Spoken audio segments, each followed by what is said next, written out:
Hallelujah. Good morning. ಬೆಳಗಾಯ್ತು ಪ್ರಿಯರೇ. ಈ ದಿನ ಕರ್ತನ ದಿನವಾಗಿದೆ, ಪುನರುತ್ಥಾನದ ದಿನ,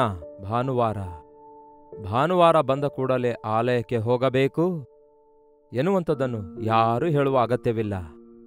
ಬೆಳಗಾದ ಕೂಡಲೇ ಎಷ್ಟೋ ಸಂತೋಷದಿಂದ ಈ ದಿನ ದೇವರೊಂದಿಗೆ ಸಮಯ ಕಳೆಯುವ ದಿನವಾಗಿದೆ. ಪ್ರತಿದಿನ ನನ್ನ ಉದ್ಯೋಗಕ್ಕಾಗಿ ಹೋಗುತ್ತೇನೆ, ಲೋಕದಲ್ಲಿ ಕೆಲಸ ಮಾಡಿಕೊಳ್ತೇನೆ, ವಿದ್ಯಾಭ್ಯಾಸಕ್ಕಾಗಿ ಹೋಗುತ್ತೇನೆ, ವ್ಯಾಪಾರಕ್ಕಾಗಿ ಹೋಗುತ್ತೇನೆ. ಆದರೆ ಈ ದಿನ ನನ್ನ ದೇವರೊಂದಿಗೆ ಸಹವಾಸ ಮಾಡುವುದಕ್ಕಾಗಿ, ದೇವ ಜನರೊಂದಿಗೆ ಸೇರಿ ದೇವರನ್ನು ಆರಾಧಿಸಲು ಹೋಗ್ತಿದ್ದೇನೆ ಎಂಬ ಆಸೆ ಉಳ್ಳವರಾಗಿದ್ದೀರಾ? ಎಚ್ಚರಗೊಂಡಿದ್ದೀರಾ? ಆಲಯಕ್ಕೆ ಹೊರಟಿದ್ದೀರಾ? ಇಲ್ಲವೇ ಇನ್ನೂ ಹಾಸಿಗೆಯ ಮೇಲಿದ್ದೀರಾ? ಒಂದು ಚಿಕ್ಕ ವಾಕ್ಯದ ಧ್ಯಾನದೊಂದಿಗೆ ಭಾನುವಾರದ ಆರಾಧನೆಗಾಗಿ ನಮ್ಮನ್ನು ನಾವು ಸಿದ್ಧ ಮಾಡಿಕೊಳ್ಳೋಣ. ಪರಿಶುದ್ಧ ದೇವರೇ, ನಿಮಗೆ ವಂದನೆಗಳು. ಕರ್ತನ ದಿನವು ಮನೋಹರವಾದದ್ದೆಂದು, ಘನವಾದದ್ದೆಂದು, ನಮ್ಮನ್ನು ನೀವು ಪ್ರೀತಿಸಿ ಆರಾಧಿಸುವುದಕ್ಕಾಗಿ ನೇಮಿಸಿರುವ ದಿನವಾಗಿದೆ ಎಂದು ಗುರುತಿಸುವುದಕ್ಕಾಗಿ, ನಿಮ್ಮ ಆಲಯಕ್ಕೆ ಹೋಗಿ ಜೊತೆ ವಿಶ್ವಾಸಿಗಳೊಂದಿಗೆ ಸೇರಿ ನಿಮ್ಮನ್ನು ಆರಾಧಿಸುವುದಕ್ಕಾಗಿ ನಮ್ಮ ಪ್ರತಿಯೊಬ್ಬರಿಗೂ ಸಹಾಯ ಮಾಡಿರಿ ಎಂದು ಕ್ರಿಸ್ತನ ನಾಮದಲ್ಲಿ ಬೇಡುತ್ತೇನೆ ತಂದೆಯೇ, ಆಮೇನ್. ಅನುದಿನದ ಧ್ಯಾನ ಪ್ರತಿ ದಿನ ಕ್ರಮವಾಗಿ ನಿಮಗೆ ಪ್ರಸಾರ ಮಾಡ್ತಿದ್ದೇವಲ್ಲವೇ? ಭಾನುವಾರ ನೀವು ಸಭೆಗೆ ಹೋಗ್ತೀರಿ ಬಿಡೋಣ ಅಂದ್ಕೊಂಡೆವು. ಆದರೆ ಹೊರದೇಶದಲ್ಲಿರುವಂತಹ ಅನೇಕ ವಿಶ್ವಾಸಿಗಳು, ಸಭೆಗೆ ಹೋಗ್ಲಿಕ್ಕಾಗದೇ ಇರುವಂಥವರು, ಬೇರೆ ರಾಜ್ಯದಲ್ಲಿರುವಂತಹ ಇತರರು, ಕೆಲವರು ಅನಾರೋಗ್ಯದಿಂದ ಹಾಸಿಗೆಯ ಮೇಲಿದ್ದಂಥವರು, ವೃದ್ಧರು ಹಾಸಿಗೆಯ ಮೇಲಿದ್ದಂಥವರು, ದೇವರ ವಾಕ್ಯ ಅವರು ಇರುವಲ್ಲಿಯೇ ಕೇಳುವ ಹಾಗೆ ಈ ಅನುದಿನದ ಧ್ಯಾನ ಭಾನುವಾರವೂ ಕೂಡ ನಾವು ಪ್ರಸಾರ ಮಾಡ್ತಿದ್ದೇವೆ. ನಿಮ್ಮ ಸಭೆಗಳಿಗೆ ಹೋಗಿರಿ. ಈ ಸಮಯದಲ್ಲಿ ನೀವು ಮನೇಲಿರುವುದಾದರೆ ವೀಕ್ಷಿಸಿರಿ, ಇಲ್ಲವೇ ಸಭೆಗೆ ಹೋಗಿ ಬಂದಾದ ನಂತರ ವೀಕ್ಷಿಸಿರಿ. ಈ ವಾಕ್ಯ ಕೂಡ ಧ್ಯಾನಿಸಿರಿ.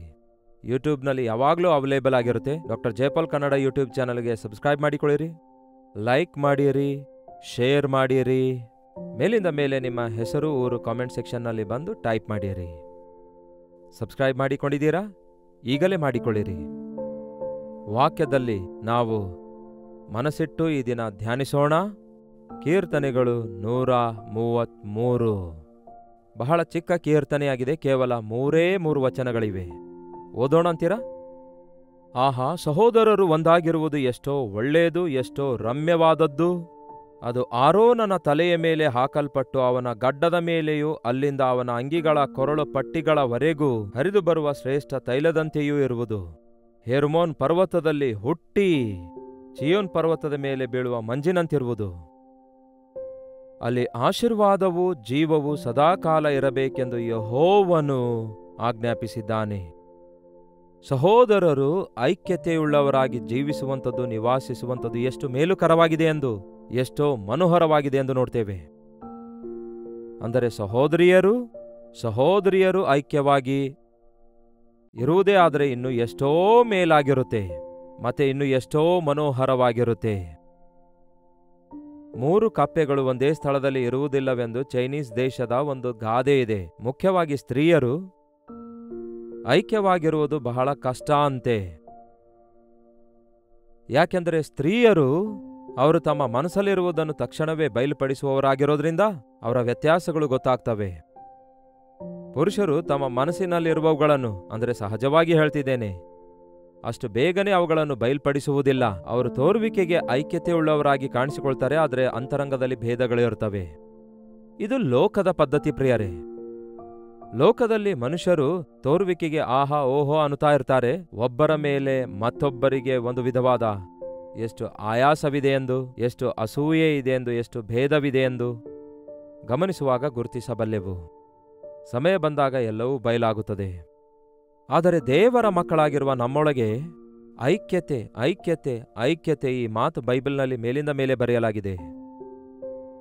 ನನ್ನ ನಾಮದಲ್ಲಿ ನೀವು ಪ್ರಾರ್ಥಿಸುವುದಾದ್ರೆ ಅಂತ ಇಲ್ಲ, ಐಕ್ಯವಾಗಿದ್ದು ಪ್ರಾರ್ಥಿಸುವುದಾದ್ರೆ ಅಂತಿದೆ. ಆದಿಸಭೆಯ ವಿಶ್ವಾಸಿಗಳೆಲ್ಲರೂ ಒಂದೇ ಮನಸ್ಸುಳ್ಳವರು, ಒಂದೇ ಹೃದಯವುಳ್ಳವರಾಗಿದ್ರು. ಈ ದಿನ ಎಷ್ಟೋ ಸಭೆಗಳಿವೆ, ಎಷ್ಟೋ ಸೇವಕರುಗಳಿದ್ದಾರೆ, ಎಷ್ಟೋ ಮಂದಿ ವಿಶ್ವಾಸಿಗಳಿದ್ದಾರೆ. ಆದಿಸಭೆಯ ಕಾಲದಲ್ಲಿದ್ದಂತಹ ಆಶ್ಚರ್ಯ ಕಾರ್ಯಗಳು ಜರುಗದೇ ಇರುವಂಥದ್ದು ಮತ್ತು ದಿನಾಲೂ ರಕ್ಷಣೆ ಹೊಂದಿದವರು ಸಭೆಗೆ ಸೇರಿಸಲ್ಪಡಲು ಕಾರಣ ಏನು ಗೊತ್ತಾ? ನಮ್ಮೊಳಗೆ ಐಕ್ಯತೆ ಇಲ್ಲದೇ ಇರುವುದಕ್ಕಾಗಿ. ಸಭೆಯ ಭೇದಗಳು ನಮ್ಮ ಭಾರತ ದೇಶದಲ್ಲಿರುವ ಕುಲಭೇದಕ್ಕಿಂತಲೂ ಈ ದಿನ ಕ್ರೈಸ್ತಿಯ ಸಭೆಗಳ ಭೇದಗಳೇ ಹೆಚ್ಚಾಗುತ್ತಿವೆ ಎನ್ನುವಂಥದ್ದು ಹೇಳಿಕೊಳ್ಳುವುದಕ್ಕೆ ನಾಚಿಕೆ ಬರುತ್ತೆ. ಕ್ರಿಸ್ತನು ವಿಭಜಿಸಲ್ಪಟ್ಟಿದ್ದಾರೋ ಒಬ್ಬನು ನಾನು ಕೇಫನವನು, ಮತ್ತೊಬ್ಬನು ನಾನು ಪೌಲನವನು, ಮತ್ತೊಬ್ಬನು ನಾನು ಬರ್ನಬ್ಬನವನು, ಮತ್ತೊಬ್ಬನು ನಾನು ಕ್ರಿಸ್ತನವನಾಗಿದ್ದೇನೆ ಎಂದು ಹೀಗೆ ನಿಮ್ಮಲ್ಲಿ ವಿಭಜನೆ ಕಾಣಿಸುತ್ತಾ ಇವೆಯಲ್ಲವೇ? ಪೌಲನು ನಿಮಗಾಗಿ ಶಿಲುಬೆಗೆ ಹಾಕಲ್ಪಟ್ಟಿದ್ದು ಎಂದು ಆ ಕಾಲದಲ್ಲಿ ಪೌಲನು ಸಭೆಗೆ ಗದರಿಸಿದಾನಲ್ಲವೇ? ಈ ಕಾಲದಲ್ಲಿ ಗದರಿಸುವ ಸೇವಕರು ಕೂಡ ಇಲ್ಲ, ಗದರಿಸುವ ಸೇವಕರ ಮಾತು ಕೂಡ ಕೇಳಲ್ಲ. ಅಂಥವ್ರು ಕಡಿಮೆ ಆಗ್ತಿದ್ದಾರೆ. ಎಷ್ಟೇ ಆಲಯಗಳಿದ್ರೂ ಸಹ ಏಕಮನಸ್ಸುಳ್ಳವರಾಗಿ ನಾವಿರಬೇಕು ಎಂಬುದಾಗಿ ದೇವರ ವಾಕ್ಯ ಹೇಳುವಂಥದ್ದಾಗಿದೆ. ಸಹೋದರರಲ್ಲೂ ಐಕ್ಯವಾಗಿ ಜೀವಿಸಬೇಕು. ಕ್ರೈಸ್ತರೆಲ್ಲರೂ ಐಕ್ಯವುಳ್ಳವರಾಗಿ ಜೀವಿಸಬೇಕು. ವಿಶ್ವಾಸಿಗಳೆಲ್ಲರೂ ಐಕ್ಯತೆಯಿಂದ ಜೀವಿಸಬೇಕು. ಎಲ್ಲಾ ಸಭೆಗಳು ಒಂದೇ ಆಗಬೇಕೆಂಬ ಸಂಗತಿ ಪಕ್ಕಕ್ಕಿಡ್ರಿ. ಅಷ್ಟಕ್ಕೂ ನೀವು ನಿಮ್ಮ ಸಭೆಯಲ್ಲಿ ಐಕ್ಯತೆಯುಳ್ಳವರಾಗಿದ್ದೀರಾ? ನಿಮ್ಮ ಆಲಯದಲ್ಲಿ ಕೂಡಿ ಬರುವ ನೀವೆಲ್ಲರೂ ಏಕ ಹೃದಯವುಳ್ಳವರಾಗಿದ್ದೀರಾ? ನಿಮ್ಮ ದೈವ ಸೇವಕರೊಂದಿಗೆ ನಿಮ್ಮ ಹೃದಯ ಒಂದಾಗಿದೆಯಾ? ನಿಮ್ಮ ನೆರೆಯವರೊಂದಿಗೆ ನೀವು ಐಕ್ಯತೆಯುಳ್ಳವರಾಗಿದ್ದೀರಲ್ಲವೇ ಎಂದು ಹೀಗೆ ಪರಿಶೀಲಿಸಿಕೊಳ್ಬೇಕು. ಪ್ರಿಯರೇ, ಸಭೆಗೆ ಹೋದೆವು ಬಂದೆವು ಎಂದು ಹೇಳುವುದರಿಂದ ಪ್ರಯೋಜನವಿಲ್ಲ. ಸಭೆಯಲ್ಲಿ ಎಂತಹ ಆಶೀರ್ವಾದವನ್ನು ನಾವು ಹೊಂದುತ್ತಾ ಇಲ್ಲ ಗೊತ್ತಾ? ಯಾಕೆ ನಮ್ಮ ಪ್ರಾರ್ಥನೆಗಳಿಗೆ ಉತ್ತರ ಸಿಗುತ್ತಾ ಇಲ್ಲ ಗೊತ್ತಾ?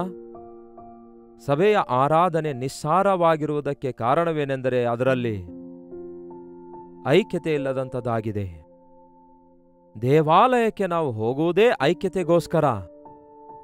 ನಾವು ದಿನಾವಿಡೀ ನಮ್ಮ ಕುಟುಂಬದೊಂದಿಗೆ ಇಲ್ಲವೇ ಉದ್ಯೋಗ ಮಾಡುವಂತಹ ಸ್ಥಳದಲ್ಲಿ ಲೋಕದವರೊಂದಿಗೆ ಕಾಲ ಕಳೆಯುತ್ತೇವೆ. ದಿನಾಲೂ ಅವರನ್ನು ನೋಡ್ತೇವೆ. ಆದರೆ ಕರ್ತನ ಮಕ್ಕಳಾಗಿರುವ ನಾವು, ಕ್ರಿಸ್ತನ ರಕ್ತದಿಂದ ತೊಳೆಯಲ್ಪಟ್ಟ ನಾವೆಲ್ಲರೂ ಐಕ್ಯವಾಗಿ ಕೂಡಿ ಬರಬೇಕು. ಅಬ್ಬಾ, ನಾನು ಕ್ರಿಸ್ತನಿಗೆ ಮಗು, ನೀವು ಕ್ರಿಸ್ತನ ಮಗುವಾಗಿದ್ದೀರಿ. ನನ್ನನ್ನು ಕ್ಷಮಿಸಿದ್ದಾರೆ, ದೇವರು ನಿಮ್ಮನ್ನು ಕ್ಷಮಿಸಿದ್ದಾರೆ, ದೇವರು ನನಗೆ ಈ ಉಪಕಾರ ಮಾಡಿದ್ದಾರೆ, ಈ ಉಪಕಾರ ಮಾಡಿದ್ದಾರೆ ಎಂದು ಒಬ್ಬರಿಗೊಬ್ಬರು ಹಂಚಿಕೊಳ್ಬೇಕು. ಆಗ ಎಂತಹ ಆಧ್ಯಾತ್ಮಿಕ ಬಲ ಹೊಂದಿಕೊಳ್ತೇವೆ ಗೊತ್ತಾ? ದೇವರಿಗೆ ಮಹಿಮೆ ಪಡಿಸುವವರಾಗುವುದಕ್ಕೋಸ್ಕರ ನಾವು ದೇವಾಲಯಕ್ಕೆ ಹೋಗಬೇಕು.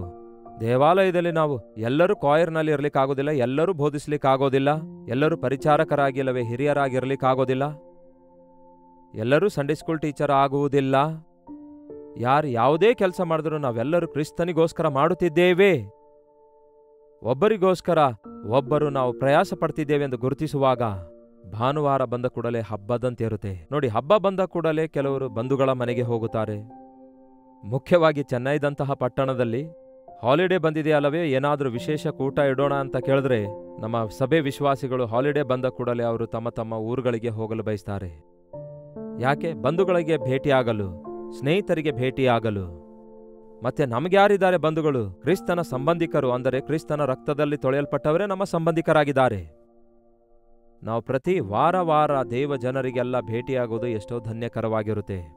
ಸಹೋದರರು ಐಕ್ಯವಾಗಿರುವುದು, ಸಹೋದರ ಸಹೋದರಿಯರು ಐಕ್ಯವಾಗಿರುವುದು ಎಷ್ಟೋ ಮೇಲುಕರವಾಗಿದೆ, ಎಷ್ಟೋ ಮನೋಹರವಾಗಿದೆ. ಅದು ಆರೋನನ ತಲೆಯ ಮೇಲೆ ಹಾಕಲ್ಪಟ್ಟು ಅವನ ಗಡ್ಡದ ಮೇಲೆಯೂ ಅಲ್ಲಿಂದ ಅವನ ಅಂಗಿಗಳ ಕೊರಳ ಪಟ್ಟಿಯವರೆಗೂ ಹರಿದು ಬರುವ ಶ್ರೇಷ್ಠ ತೈಲದಂತಿರುವುದು. ಅಭಿಷೇಕಿಸುವುದಕ್ಕೋಸ್ಕರ ಪರಿಮಳ ತೈಲ ತಲೆಯ ಮೇಲೆ ಹೊಯ್ಯುವಾಗ ನಾವೀ ಕಾಲದಲ್ಲಿ ಸುಮ್ಮನೆ ಅಂಟಿಸ್ತೇವೆ, ಆದರೆ ಆ ಕಾಲದಲ್ಲಿ ತಲೆ ಮೇಲೆ ಹೊಯ್ತಾ ಇದ್ರು. ಅದು ತಲೆಯಿಂದ ಮುಖದ ಮೇಲೆ, ಮುಖದ ಮೇಲಿನಿಂದ ಅಂಗಿಯ ಮೇಲೆ ಹರಿದು ಅಂಗಿಯ ಅಂಚಿನವರೆಗೂ ಹರಿದು ಹೋಗ್ತಾ ಇತ್ತು. ಅದೇ ಅಭಿಷೇಕ ಆಗಿತ್ತು.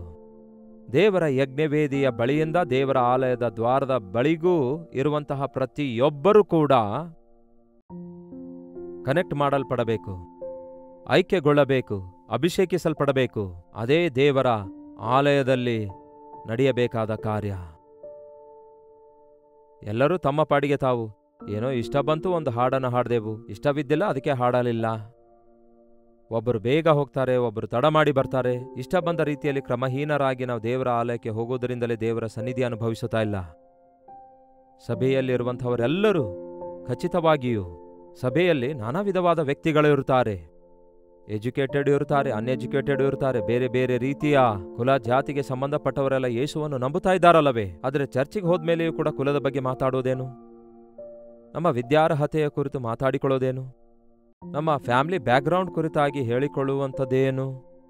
ಇದು ನಮ್ಮ ಐಕ್ಯತೆಯನ್ನು ಹಾಳು ಮಾಡುತ್ತೆ. ನೀವು ಯಾರೇ ಆಗಿರ್ಬೋದು, ಕ್ರಿಸ್ತನಲ್ಲಿ ದೇವರ ಮಗುವಾಗಿದ್ದೀರಿ. ನಮ್ಮ ಗತ ಏನೇ ಆಗಿರ್ಬೋದು, ನಮಗೆ ಈ ಲೋಕದಲ್ಲಿ ಏನೆಲ್ಲ ಇದ್ದಿರಬಹುದು, ಹೆಚ್ಚಳ ಪಡುವುದಾದರೆ ನಾವು ಕ್ರಿಸ್ತನಲ್ಲಿಯೇ ಹೆಚ್ಚಳ ಪಡಬೇಕು. ಕೆಲವರು ರಥಗಳ ವಿಷಯದಲ್ಲಿ, ಕುದುರೆಗಳ ವಿಷಯದಲ್ಲಿ, ಕೆಲವರು ಸೌಂದರ್ಯದ ವಿಷಯದಲ್ಲಿ, ಕೆಲವರು ಬಲದ ವಿಷಯದಲ್ಲಿ ಹೆಚ್ಚಳ ಪಡುತ್ತಾರೆ. ಆದರೆ ನಾವಾದರೂ ನಮ್ಮ ಕರ್ತನಾದ ಯೇಸುವಿನಲ್ಲಿ ಹೆಚ್ಚಳ ಪಡುವವರಾಗಿದ್ದೇವೆ. ಎಲ್ಲರೂ ಸೇರಿ ಕರ್ತನನ್ನು ಸ್ತುತಿಸುವಾಗ ಎಷ್ಟು ಅಂದವಾಗಿರುತ್ತೆ ನೋಡಿ. ವ್ಯತ್ಯಾಸಗಳಿರ್ತವೆ, ಸಭೆಗಳಲ್ಲಿ ಭೇದಗಳು, ಐಕ್ಯತೆ ಅನ್ನುವಾಗ ಭಿನ್ನಾಭಿಪ್ರಾಯಗಳು ಇರಲಾರದೆ ಇರುವುದಿಲ್ಲ. ಭಿನ್ನಾಭಿಪ್ರಾಯ ಇರುವಂಥದ್ದು ಒಳ್ಳೆಯದೇ ಅಂದಿದ್ದಾನೆ ಪೌಲನು. ಕೆಲವರು ಕೆಲವೊಂದು ವಿಷಯಗಳಲ್ಲಿ ಸಮ್ಮತಿಸ್ತಾರೆ, ಕೆಲವರು ಸಮ್ಮತಿಸದೇ ಇರಬಹುದು. ಆ ವಿಷಯಕ್ಕಾಗಿ ಒಬ್ಬರ ವಿರುದ್ಧ ಒಬ್ಬರು ಇರುವಂಥದ್ದು, ಪ್ರಾರ್ಥನೆ ಮಾಡಬೇಕಾದಾಗ ಅದರಲ್ಲಿ ಐಕ್ಯತೆ ತೋರಿಸದೇ ಇರುವಂಥದ್ದು, ಅದು ಬಹಳ ಅಪಾಯಕರವಾಗಿದೆ. ಆಧ್ಯಾತ್ಮಿಕ ಜೀವಿತಕ್ಕೆ ನಷ್ಟ ಉಂಟು ಮಾಡುವಂಥದ್ದಾಗಿದೆ. ನೀವು ಯಾವತ್ತೇ ಆಗಲಿ ಒಂದು ಪಿಯೋನ ಆಗಲಿ ಒಂದು ಕೀಬೋರ್ಡ್ ಆಗಲಿ ನೋಡಿರುವುದಾದರೆ ಅದರಲ್ಲಿ ಬಹಳಷ್ಟು ಕೀಸ್ಗಳಿರುತ್ತವೆ. ಆ ಕೀಸ್ಗಳಲ್ಲಿ ಬಿಳಿ ಬಣ್ಣದ ಕೀಸ್ ಕೆಲವೊಂದಿದ್ರೆ ಕಪ್ಪು ಬಣ್ಣದ ಕೀಸ್ ಕೆಲವೊಂದು ಇರ್ತವೆ.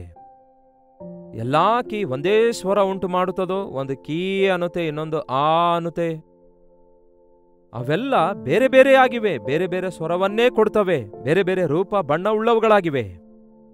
ಹಾರ್ಮೋನಿ ಅಂದರೆ ಏನು? ಅವೆಲ್ಲವುಗಳನ್ನು ಒಟ್ಟಾಗಿ ನುಡಿಸುವಾಗ ಇಂಪಾಗಿ ಕೇಳಿಸುವುದು ಮಾತ್ರವಲ್ಲ, ಹೃದಯಕ್ಕೆ ಎಷ್ಟೋ ಉಲ್ಲಾಸ ಉಂಟು ಮಾಡುತ್ತೆ ಅಲ್ಲವೇ?